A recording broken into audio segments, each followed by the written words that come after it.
Here we are, we're starting to see problems with the Xbox Series S. People swore up and down that it wasn't going to have any impact at all on this generation of gaming. It wasn't going to hold back anything.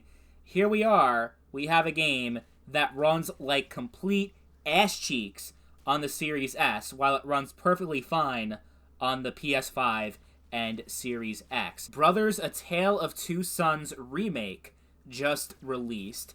And Digital Foundry did a test on all three platforms, on the Series S, Series X, and PlayStation 5. The Series S results are not good. While the game is able to run 1080p 60 frames per second on performance mode for the Series X and PlayStation 5, on the Series S, in performance mode, it can only hit 454p 40 frames per second. Oh my god, that is atrocious. While you can say that the game is just not optimized well, it's the developer's fault, it has nothing to do with the Series S itself, I'm sure, in part, that is true. But we have seen a common trend, especially recently as we reached the midway point of this generation, where certain games are just not running that well and are struggling to perform well on the Series S in particular. There's a lot of games that just simply do not ever hit 60 frames, and 30 frames, in my opinion, is completely unplayable. I can't imagine how anyone is fine playing in 30 in 2024. Like, when I was younger, when I grew up with the PS3, I didn't know any better. I didn't know about PC. Once I got to PC, though, I can't go back to 30 frames. I just can't. So, that's the thing with the Series S. A lot of these games can run on 60 on the Series X, but can only hit 30 on the Series S. Even performance mode, not only are there a lot of games that don't offer that, but there are also games, even in performance mode, like this one, that, still pretty rough. Or they run at a stable frame rate, but the resolution is piss poor. It's been a fine system overall, considering it was only $300, and it was a budget console, so I'm not trying to, completely shitpile on the Series S and say it's the worst thing ever, but it certainly has shown the potential to hold back the more powerful PS5 and Series X consoles, especially as we get later on in the generation and games require more processing power. The disparity between the Series S and the other consoles is going to become more and more apparent as the years go on. It's definitely mostly been the PS4 and Xbox One holding back a lot of games because they're still releasing games on those old-ass consoles. I think they finally are starting to not do that anymore, finally. But for many, many years into the current gen, we got consistent releases on last-gen consoles. So, yeah, it's been more of last-gen holding back current gen.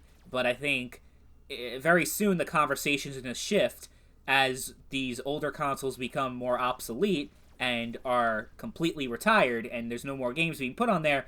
The Series S is going to be the console that everyone's going to be talking about holding back gaming from reaching its fullest potential, because at some point it's going to become a serious problem, and we're already starting to see it. The one thing that console gaming, if you could say there's one advantage that console had over PC, it would be consistency, right? Because you have one console in that generation that can run all games the exact same. If two people have a PS5, the game is going to be the same experience for them, as opposed to if you have different builds on a PC. But with the Xbox Series consoles, you cannot say that. The Series S and Series X versions are always going to have a significant difference between the two, especially with Brothers: A Tale of Two Sons. I mean, oh my god, what a difference there. But I think, by 2027, 2028, especially, when we are at the end of the current generation, because that's the plan. Sony wants the PS6 to come out in 2028, and I think Microsoft has similar plans for their next generation Xbox.